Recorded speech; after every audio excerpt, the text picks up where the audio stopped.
When you do a job, at the end of a year, you often get a performance evaluation. You go in and you meet with the boss, and they will ask you how you think you've done. How would you rate your performance as mayor on a scale of 1 to 10? Well, I'm the last person to rate myself, but, my dad used to ask me that when I brought my report cards home, and I think I asked my kids the same thing. Did you do your best?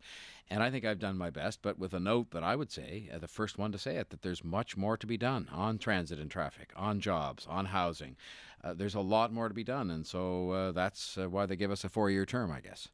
What has been the most eye-opening part of this job for you?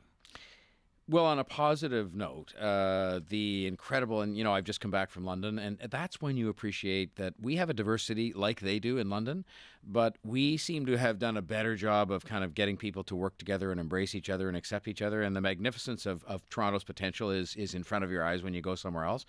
On the sort of, I'll call it more negative side, it is the slow pace of decision-making here. And again, contrasting with London, you meet with the mayor over there, or you meet with the officials over there, and they just talk about the fact they're going to get things done on transit and on housing. We spend, I think, too much time sort of hand-wringing and studying and redeciding and redebating, and it's just something that's become part of the culture, and I think we have to change that. What's your role in that? People have criticized you as somebody who's finds it difficult to make a decision. Do you have a role in that? Not a bit. I think that's a suggestion that's made without premise. Okay. I think that I'm very clear on what I want to do with transit, and we've done the things that could be done, restored the service that was cut by my predecessor, taken some steps to make life easier for families in terms of the fares. We have begun to look at affordable housing again, taken a piece of land, for example, up around DuPont Street that was for 10 years allocated to affordable housing. Nothing was done with it. In a couple of months, we had an RFP, 7 people bid, we picked somebody, and we're getting on with building the housing. And I could give you example after example of that. So where then has the decision-making process been too slow? It's on for the you? big stuff. I mean, I think when it comes to, to sort of saying, fine, we're going to move ahead on the big transit projects, that they all move along at a very slow pace, because people, I think, go into a lot of these kinds of discussions with an attitude that says, let's talk about all the reasons why we can't do this, as opposed to the attitude that I think exists elsewhere where they say, let's talk about the way in which we're going to get this done because we have to. And I just think it's a cultural change, and I think it applies to the whole administration of the government. And that includes the reform that's needed in that government about how the government delivers its services, because it's done inefficiently now, which costs us money, and it takes away from the ability to spend on childcare or housing or transit. So what does that mean? I mean, when you say the reform, specifically, what are you talking about? Well, I'll tell you, Rob Ford, when he was there, went about this by saying, well, what you do is you just cut 10%. Now, to me, that's the equivalent of going on a diet and saying the way you're going to lose weight is to take off your arm, because you would lose weight doing that. What has to happen is a sort of methodical, department by department examination of how things are done, where the use of technology, for example, is 2 generations behind the private sector and some other governments, where we have, kinds of bad management like we saw, say, on long-term disability that was reported on the last couple of weeks. We have loans being written off, and this following an administration that sort of said, oh, you can really trust us. We're the people that know how to look after the money. And there's loans, millions of dollars of loans being written off at City Council next week on loans that were extended over the last 3 or 4 years. That's the kind of stuff that I can tell you we're going to get at, and we're going to put a stop to that sort of thing, because we can't afford to carry on that way. Are you surprised at how council works? You and I spoke about how when you were running for mayor, you'd not been at a council meeting before. There have been photos of you at these meetings, head in hands, kind of, because council meetings can be long, and the process is me a more long just resting my head so that it won't fall over. But are you surprised at how council works and how difficult it is to get consensus on big issues? A little bit, but I will say, in fairness to others who told me, Norm Kelly, for example, said to me the biggest challenge you will have is working with the second floor, meaning the council, and the amount of time it will take. So the surprise to me isn't the process, it's how much time I have to invest in it. I mean, I was used to being a CEO of a business where I spent lots of time with my team, but, at the end of the day, when we had a meeting and I sort of would sum up the meeting by saying, this is what we've decided to do, let's do it. In this case, there's a lot more time taken talking to people about that, but that's fine. I'm not complaining about that. It's a reality I've adjusted myself to. People look at something like the Gardner decision as one that expended a lot of political capital and was a lot closer than a lot of people thought. But I'm really proud of the outcome of that, because I won the vote, and in days gone past, you'd have this kind of polarization that would sort of linger then forever about the Gardner. What did I do? I said, I want you to go right now to the people who are opposed to this, both councillors and citizens, and talk to them about how we can make the hybrid, which was the winning side of this, better. And now you have all the people who were so opposed in that vote, most of them saying that they can live with what we've come up with, which is a much, much better answer. And that's the way I want to lead the city. The danger isn't that we're going to have this discussion all over again, though? The Gardiner? Yeah. No, I don't think so. I think exactly the opposite. I think because we went to the people who were opposed and said, help us make this better. There'll be another debate another day, but it won't be to sort of have the whole discussion over again. We'll be putting a better answer in place for the people of Toronto. Right now, it's 3 degrees. John Tory, Mayor of Toronto, is with me in studio 1 year after he was elected mayor of this city and 1 year after he ran on a big campaign pledge around Smart Track. Where is Smart Track right now? And what is Smart Track right now? Well, it is a transit line that will connect big job hubs in Mississauga, downtown Toronto, and Markham, and connect people to jobs. And it's mostly going to run on existing GO train tracks, as it always was. Where is it? It is being studied exactly the way we said it had to be. During the campaign, it was a concept, but I didn't have access to millions of dollars worth of engineers and experts to look at the implications of actually implementing it. And now we're doing that, and it's right on the timetable we said it would be on. And those studies, we had an interim report on them a week or so ago at the executive committee, and they will get done by early next year. And then we can move ahead with whatever they say we can do. The CEO of Metrolinx has written saying that it is unaffordable and unworkable. Well, I think he clarified that later. Sure, after that was made public. But are you troubled by that?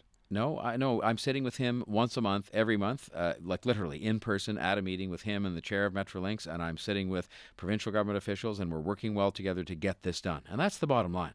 You're not hearing me sitting here with you quibbling about whether it'll be, this detail or that detail. I'm just telling you there will be a connection, a transit connection, a new one, between Mississauga and the job hub at the Airport Corporate Centre, downtown Toronto, and Markham, and all the way through the 416, and it will provide relief to people who are presently trying to travel on the Yonge Street subway and so on, and it will be done in the time frame that we talked about in the election. I guess when people hear words like that, though, unaffordable and unworkable, they wonder whether the notion that you came to this city with is actually doable, whether this is something that we could actually accomplish in a reasonable time frame, or whether there's a folly in attaching, the transit future of the city to an idea, not a plan.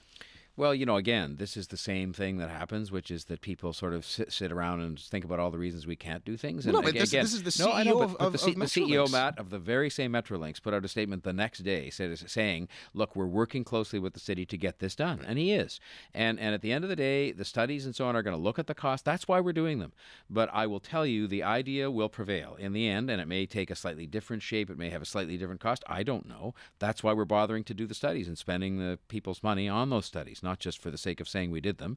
And I am telling you that transit line is going to get done because both the Premier and me, and by the way, the new federal government coming in, are committed to getting this transit built. And it remains today the one transit project you can get done that is going to provide the biggest benefit to the greatest number of people in the shortest time, and that's why I'm still 100% behind it. What about the transit that we have now? We're going to be speaking with Chris Upfold a little bit later on about the fact that fewer riders are on the TTC these days, in part because capacity is at its peak. People don't want to be stuffed into a subway or a streetcar. But guess why that is? Because Rob Ford, during his time in office, cut all kinds of TTC lines. So, of course, people are going to find it either overcrowded or there is no bus there at all. He cut routes.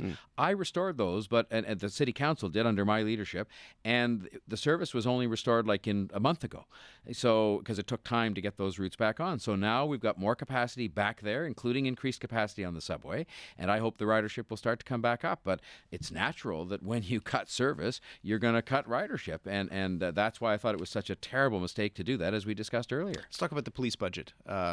You called for all city departments to find budget savings. The proposed police budget came in at over $1 billion for the first time ever. It looks as though there will be an increase in the police budget. How do you square that circle? Well, what I asked the city departments to do, including the police, were to find 2% efficiencies. It was not to suggest that every single part of the budget of the city, including the police, were going to be cut by 2%. It was to find 2% in efficiencies. In the case of the police, 90% of their budget is salaries and wages. We just agreed to the best police wage deal in Canada and the best in Ontario ever. I mean, the last 3 years of it have a 1% in front of them. And so But that means costs are still going up. And so the challenge is going to be to change the way we do policing. So, for example, I think we're going to have to use much more in the way of technology so that instead of having officers sitting in a car somewhere monitoring people turning left, we'll have technology that helps us with that. And as we do with red light cameras. But if 90% of the cost of policing is salaries, where do you find an opportunity? This is what the police would say. This is what the chiefs in past have said. Where do you find an opportunity to reduce that budget? Are you going to have fewer officers on the street? Well, in fact, the number of officers is presently below the authorized limit, as they call it.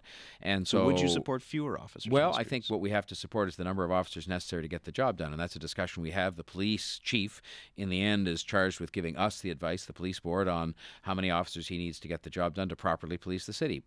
Above and beyond all else, Matt, I want a safe city. You don't see a conflict in that, though? Should we have an outside review of... We've had one.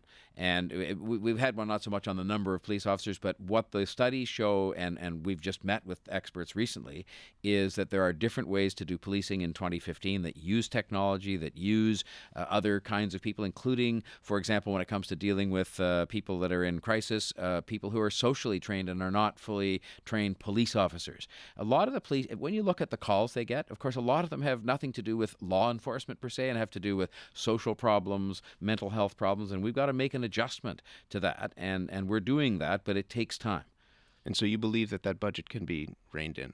I believe that budget will show a modest increase this year, more modest than it has in other years. I believe that we have an agreement in place on the wages that will constrain the growth compared to other years, including the deal done by my predecessor.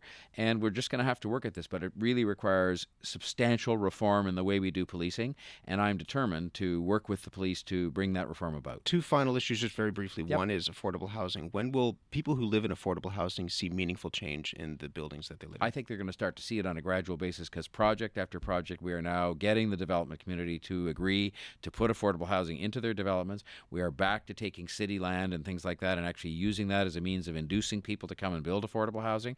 And we're going to make some progress, I'm convinced, with the new government on getting back into the housing business and repairing the social housing that exists that's in such a bad state of repair. What's the one big thing you want to accomplish in the next 12 months? Not piecemeal, not small little things. The one big thing that John Tory, Mayor of Toronto, wants to nail in 2000. I want to move the transit projects forward. I mean, I think we have to be sitting here a year from today and not be having discussions about concepts or about studies, but rather saying, you know what, we've actually agreed on what Smart Track is.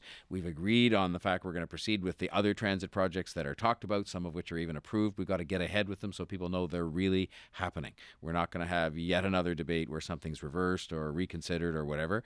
And I think that I'd like to be able to sit here a year from today and say we've actually crossed that hurdle. We're moving ahead with these projects. 12 months moves pretty quickly. I look forward to that conversation in a year. Me too. It's great to have you here. Thank you, Matt. John